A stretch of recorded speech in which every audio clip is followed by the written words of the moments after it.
go about designing your packaging? Because we all know how important that is. Okay, so very, very good question, and there's a few ways to go about it. So once you have a product and you're like, okay, I need to make it look very, very good, there's a few ways you can go about this. This is mainly the two ways that I go about it. I either hire someone who has creative mind and the skill set to design, or I hire someone who just has the creative mind and pair them with someone who just has the like skills to do Photoshop and stuff like that.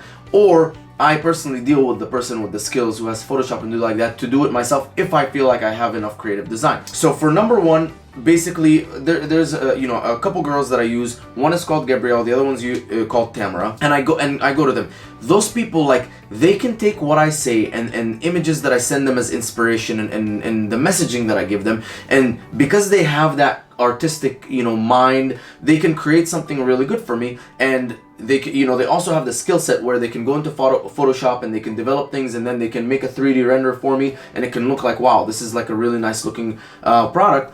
They can do all of that if it's the first time ever for me creating a brand. So I'm obviously constantly trying to create new brands, and so if I did create a brand, I would first use one of them. I would use one of them because everything that I communicate to them, they can enhance it, make it better, and then they can create the overall branding for the product right at the beginning. Now, the second option that I have is I'll bring someone with a creative mind. Her name is Andretta, but she doesn't know how to use Photoshop or anything, but she's very good at like looking at products and patterns, and I tell her, like, I'm trying to target women and I'm trying to target this and I want to do that, and she can kind of like do the research and kind of put that together. And then I put her in contact with my designers at No Limit Creatives. And then No Limit Creatives, they're very good designers and they're cheap, but they only have Photoshop skills and stuff like that. They will not think for you. So they're like, you tell me what to do and I'll execute. They're basically like your personal designer. You tell them what to do, they get it done. They're like kind of an extension of you with skills. I'll convey the message to Andretta. Andretta will do the research and all of that stuff. And then, versus Gabriella or Tamara doing the research, she will do the research and do all of that stuff. And then she'll go to No Limits, and together they'll work to create that packaging for me. Now, that second option is cheaper than the first option, because the first option you're kind of getting like a bundle deal, and they're like, overall better, and they're US. Now, the third option is I'll go straight to No Limit Creatives and I'll be like, okay, here you go. I want you to create a bottle for me, a label for a bottle for me. Here's like a few examples of products that I like. The target demographic is this and that. I want the font to be like this. I want the colors to be like that. I want you to put this in the middle and this in the top and this in the left and this in the right. And I'll give them like everything, every little detail. And then they'll take everything that I put on paper and make it into a reality. With that last one, you really have to be good at seeing that kind of stuff, and you have to be good at creating packaging, but because if you're not, then it's probably not going to look as good. And so once I'm done with that packaging, I will then go to Pickfu, for example, and I'll go to all my friends who are target audience. So let's say I'm doing it for moms. I'll go to all of my friends' moms, or all of the moms that I know, and I'll be like, here you go, here's this, what do you think? And then I'll get feedback from them. So those are the different ways that I go about creating the best possible packaging. And it's nothing too complex, and I understand that my packaging doesn't need to be perfect when it first starts, but I know that I'm going to continuously improve it. And so you can either go with the most expensive, which is finding a designer who's also has a creative mind, or a creative director.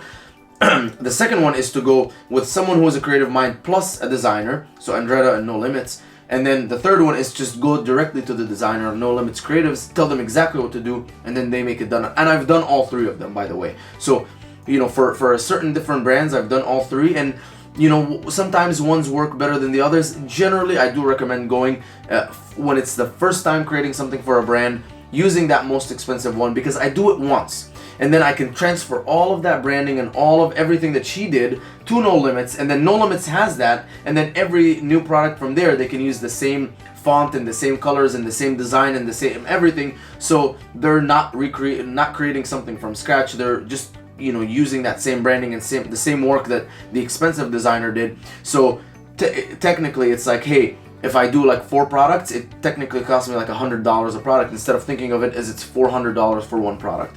So how important is it for somebody that's just starting out and they're like, I don't really want to spend the money right now. Like I should save it and maybe use the supplier's packaging or something. How Okay. bad of an idea is that? So let me tell you this. I mean, what else do you see on Amazon other than the packaging? Correct. So on Amazon, it's literally, you're in the search results and it's your packaging, your competitor's packaging, your competitor's packaging.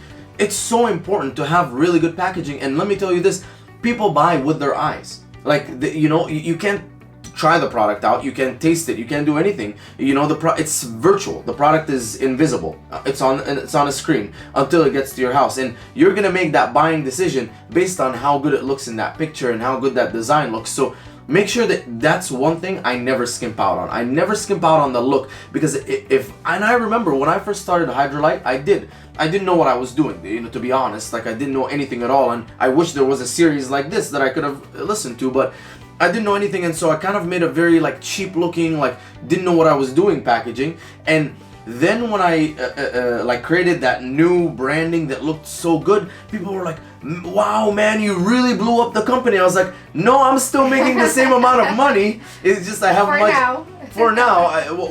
When that switch happened, it was literally overnight. I went from shitty packaging to very nice looking packaging, and people thought, wow man, you really blew up the company. I was like, you think I blew up the company just because I changed the packaging? So visuals are important, as your friends have noticed. Yeah, and you can ask people firsthand. You're like, here's like a clunky product, a clunky looking product, and here's a very nice looking product, and send it to people who don't know anything. And if the clunky one is doing $1 million and the other one is doing $5, you can send them both, and they'll be like, I bet that the good looking packaging is making more money. Even if the clunky packaging is like maybe like a much older brand or whatever, and it's making more money. So packaging, incredibly important. Do not skimp. If there's one thing I wouldn't skimp out on, it's that.